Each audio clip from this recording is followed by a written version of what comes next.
That's not nice.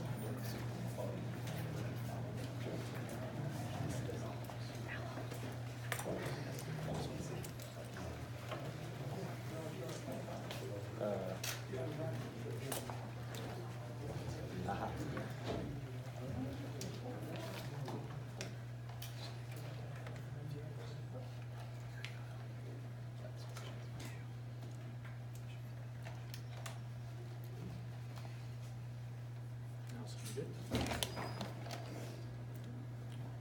Good afternoon, everybody. Thank you for being here. My name is Michael DeLeo. I'm the Chief of Police for the Tallahassee Police Department. Today we're going to provide a synopsis of our investigation into the Hot Yoga Studio shooting that occurred on November 2nd, 2018. On November 2nd, 2018 at 5:37 p.m., the Tallahassee Police Department responded to Hot Yoga 1950 Thomas Hill Road in reference to a shooting. Upon arriving on scene, officers found multiple people suffering from gunshot wounds. The immediate action of the officers was to ensure that there were no other immediate threats to the community, and then they began rendering aid to the victims with our partners, the Tallahassee Fire Department and Leon County EMS. Since that time, investigators have been diligently working to find answers for our victims, their families, and our community. It is our responsibility to ensure that there were no other related threats to this community or any other community, determine if Mr. Burley worked alone or if there were other parties that needed to be held accountable for this horrific event, and provide information that can assist in preventing similar attacks in the future.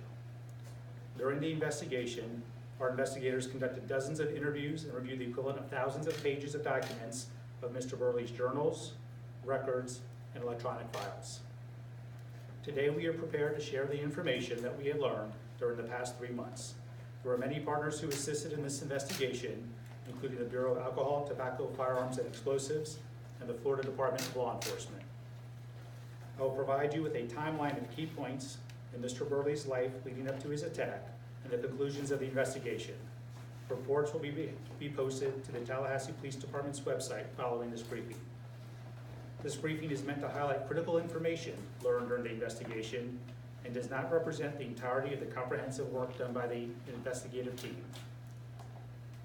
Going back over the course of interviews, it was determined that Mr. Burley had a history of sexual misconduct towards women, including students, that began in his time in grade school. Key points moving forward in his life was on January 30th, 2018, he joined the United States Army. While in the Army on March 6, 2009, Burley purchased a .40 caliber Glock handgun from Uncle Sam's Pawn and Gun located in Lawton, Oklahoma. On March 25th, 2009, Burley purchased a 9mm Glock handgun from Uncle Sam's Pawn and Gun located in Lawton, Oklahoma. During his time in the Army, Burley was investigated for inappropriate contact with female soldiers, and on June 8, 2010, Burley was honorably discharged from the United States Army for unacceptable conduct. On August 29, 2011, Burley enrolled at Florida State University and resided in Tallahassee. On December 7, 2012, Burley was arrested for the offense of battery by the Florida State University Police Department. Based on the police report, Burley's arrest had a sexual nexus. In 2013, Burley sold the .40 caliber Glock handgun at Diamonds and Gold Pawn Shop in Tallahassee. On May 3rd, 2013, Burley graduated from Florida State University. On July 2nd, 2014, he was subsequently arrested by the Florida State University Police Department for the offense of trespassing. Based on the police report, his arrest had a sexual nexus. On April 25th, 2015, Burley was employed by the Leon County Public Schools as a substitute teacher. On January 23rd, 2016, Burley conducted his first known Google search that combined the term yoga and provocative content. On March 8th, 2016, Burley was terminated by Leon County Public Schools. Based on school internet history records, Burley was terminated because he sought pornographic material while he was working as a teacher. On May 19th, 2016, Burley conducted his first known Google search for Tallahassee Hot Yoga. On July 16th, 2016, Burley was arrested for TPD for the offense of battery. Based on the police reports, Burley's arrest had a sexual nexus. In September of 2016, Burley relocated to Deltona, Florida. Based on an interview with his roommate, Burley met his roommate on a website. On August 17th, 2017, Burley was employed by Volusia County Public Schools as a substitute teacher. In May and June of 2018, Burley conducted internet searches related to cheerleading camps, including one in Panama City. On June 1st, 2018, Burley was terminated by Volusia County Public Schools. Based on school records, Burley was terminated after he touched a female student inappropriately.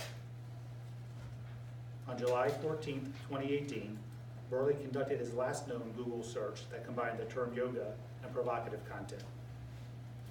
On July 23rd, 2018, Burley purchased a 9mm Glock handgun that he would later use at Hot Yoga Tallahassee from Central Florida Pawn, located in Orange City, Florida. On July 30th, 2018, Burley purchased 30 minutes of range time at the Tallahassee indoor shooting range. Based on Burley's phone records, he later traveled to Panama City Beach after he left the Tallahassee indoor shooting range. There were no reports of any other activity by Burley during his time in Panama City Beach. On August 3rd, 2018, Burley conducted a Google search for a map of Hot Yoga Tallahassee. In August 2018, Burley sent his website to a childhood friend. On August 5th, 2018, based on the content of the website, their friend's wife submitted a tip about Burley to the Federal Bureau of Investigations. The tip was later determined to be non-actionable by the FBI.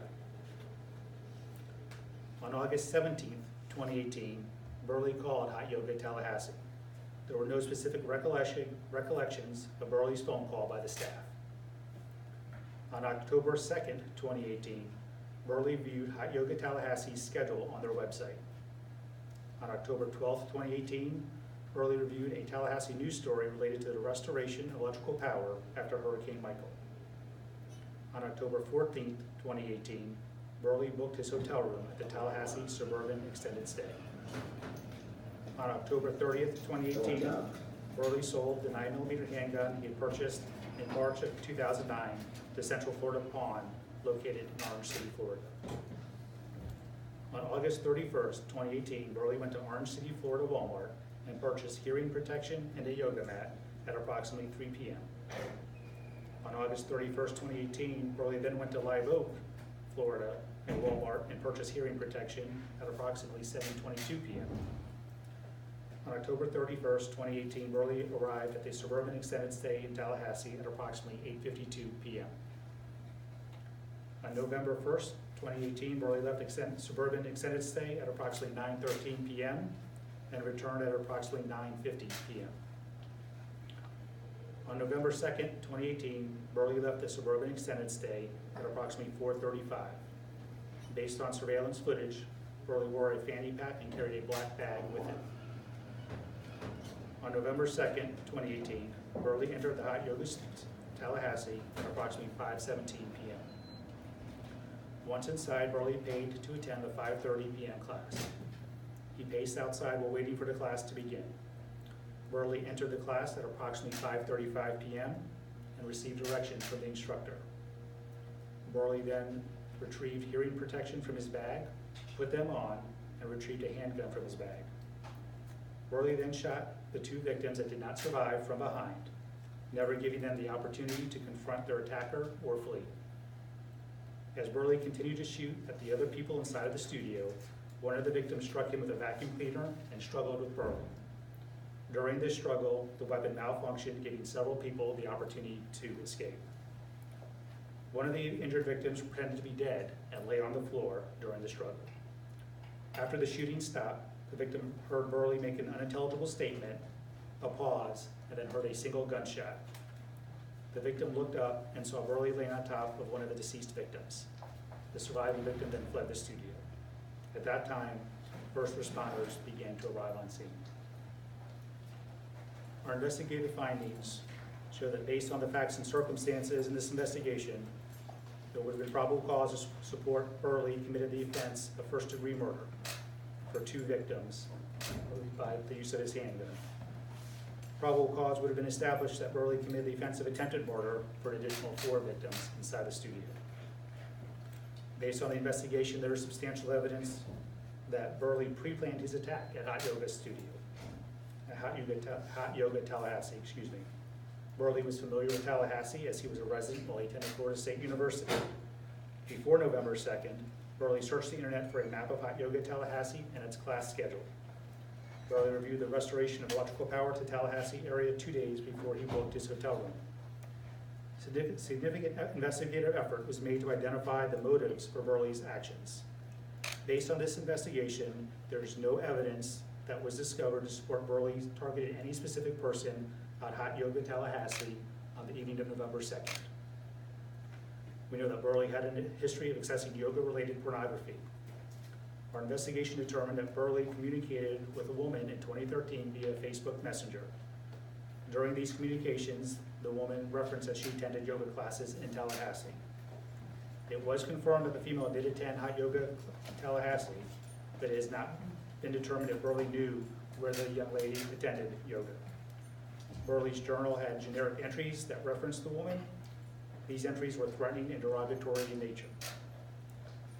Based on a thorough review of the materials authored by Burley, he expressed hatred towards women in general.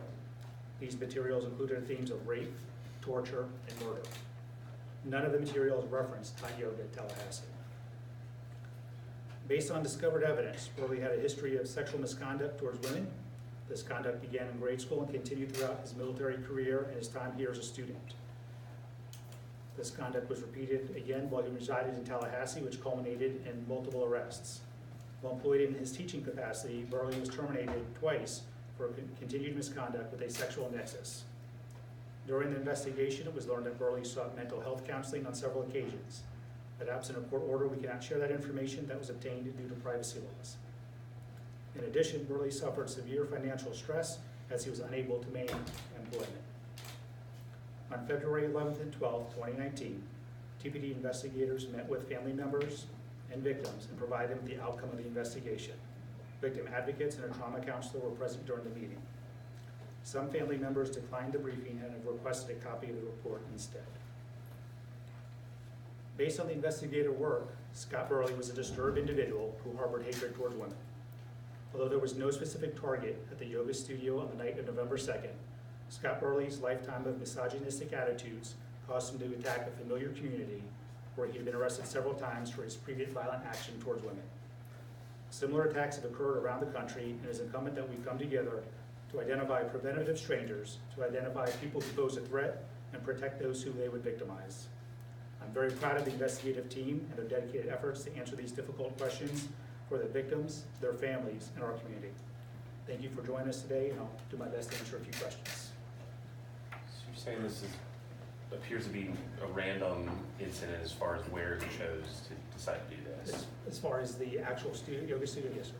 There's nothing that specifically drove him in any of the evidence that we've gone through, the thousands of documents that links him specifically to hot yoga. So to be precise, sir, I want to make sure. So no connections to any other individuals. This was all his acting alone. But you did reference several times that there was some sort of fascination with yoga. And I mean, so on the very least, while you say you're not sure he picked that particular place for any reason, you are suggesting that there's something about yoga. No, what I'm saying is that there's no specific information related to why he picked that studio, and that he was not targeting anybody specifically in the studio at the time. That was my statement. Do the earlier searches for hot yoga, is that just the act in general or the specific place, or can you comment on that anymore? He said as far back as 2016, I think. Yeah, he began searching, he searched two ways. One was Tallahassee hot yoga, and then later on he started searching specifically for hot yoga in Tallahassee. And what you said was that he had some sort of I guess relationship is too strong a word, but he had involvement or knew someone, communications with someone who had attended there in 2013. in 2013. But there's no evidence that demonstrates that he knew she attended there. He knew she was active in yoga, but there's no direct evidence saying that he knew that she was a participant at that particular studio. What did you learn from some of the people who were in the class as far as his demeanor, if he talked to anyone, if he said anything while he was waiting for the class to start? He made very little conversation, for the most part. He came in, he paid for the class, asked if he was early, which he was, then he proceeded outside and paced outside on the balcony, the walkway that's outside the studio, until actually the class started, and then he re-entered the class. So other than his violent attack, he actually had very little interaction with anybody inside the classroom. You mentioned that there was, if I heard you correctly, you mentioned that there was someone who reported his behavior to the FBI. The FBI did not find anything actionable. What exactly did the FBI do? I can't answer for what investigative steps they took. We were made aware of the person who had contacted the FBI, contacted us, told us that they had shared the information about his website that we previously released information about, and had called the FBI directly and made a tip. And I do want to ask this last question. Was there anything to suggest that his patterns of mental health, and I understand you said that those records are confidential, you can't release them, but was there anything in there that would have suggested that if we had the red flag law in place when he bought those guns, that something would have triggered, that would have been triggered? That's really speculative. I really don't feel comfortable, just because those records are not typically provided to the public in general. So some of those records were shared with us, some of those were actually in his personal records, and that's how we were able to review them. So we did not, no doctor shared them with us or anything else. He had them as part of his documents that we recovered, and that's how we were able to review them. But they were not. So there wasn't any family members who were making people aware of mental problems or things of that nature that could have theoretically triggered something like that? A review of that? I think that when you're going back to he bought his weapons originally back in 2009, it's well Right. before, The law, it's almost a yeah. decade ago, so Okay. I don't really feel comfortable speculating that far back as far as that impact. Is there anything outstanding, or is this pretty much the end of the No, investigation? the reports will be posted hopefully in the next hour or so on the TalGov website, that you can pull down all the reports. Obviously, this is a case of significant interest to our community and beyond, so we're trying to make sure that we provide the report in its entirety to everybody. Officer Miller does have basically my briefing notes that he will distribute to you when we're done here, so that way you can have my prepared remarks to use until the reports are available. What was recovered from his car? 'Cause his car was on the scene, if I'm not mistaken, right? I don't have all the details off the top of my head, but there were numerous documents, files. He was using it almost like a storage Was he bin. living out of it? No, because he was still living in Okay. his place back in Central Florida, so that was his primary place of residence. But he certainly came here with a number of documents and files and personal records that he traveled with. So you indicated that he had a roommate in Yes. Central Florida? Yeah. So you all interviewed this roommate? Yes. And did he have any idea that any of this was about to No, happen? they said there was very little interaction with it. He basically lived in a separate area of the house, and they had very little interaction other than kind of landlord-tenant, almost like two roommates that get paired together here in college when they apply and get paired up at apartment complexes, and they met on like roommate.com, I think was the website you referred to. Any period of time where his actions weren't accounted for that you discovered throughout the investigation? Oh, like I said, I just highlighted several days, but there's times where he had, we specifically focus on information and events that we feel are pertinent to the investigation tied. There were certainly other times he was on his computer, or certainly other times he may have interacted with other people, phone call records, items like that, maybe when he traveled to see other people, but not specifically related to that we found any nexus to our investigation. Is there any indication that he had planned to take his own life after he carried out the? My presumption is yes, or that, I don't know that he planned to take his own life, or that he planned not to survive the way he did. And that's based on the fact that he had 2 hotel room keys, and he left them both in the hotel room when he left. So to me, that's a good indicator that he wasn't planning on going back to the hotel room, even though he left numerous personal items and files and records there. As tragic and horrific as this event was, he had almost 100 rounds of ammunition with him. And I know it sounds difficult to say, but this could have been even worse than what it was. So we're thankful to the actions of the victim who intervened and fought back, giving the people the opportunity to escape. And it's all hypothetical, but that may have caused Mr. Burley to panic and take his own life instead of continuing on attacking other people. Any other questions? Again, thank you all. This is a significant case for us. Again, very proud of the investigative work that was done and all the teamwork that went into this. And Officer Miller will have handouts for you based with my prepared comments. Thank you.